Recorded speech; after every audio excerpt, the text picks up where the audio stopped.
خطرناکترین مناطق افغانستان. 1. زندان پلچرخی در کابل، بزرگترین و ترسناکترین زندان افغانستان.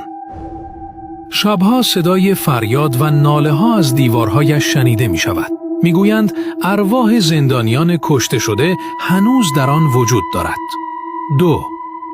دشت ارواح در فراه، شبها سایه های عجیب و بی صدا روی زمین حرکت می کنند.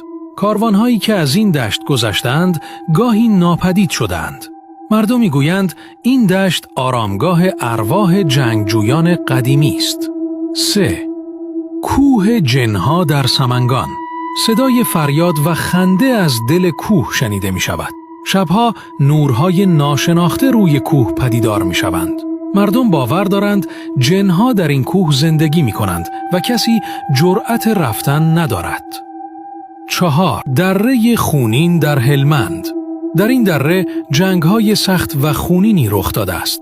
شبها صدای شمشیر و فریاد جنگجویان شنیده می شود. می گویند خاک این دره هنوز بوی خون می دهد.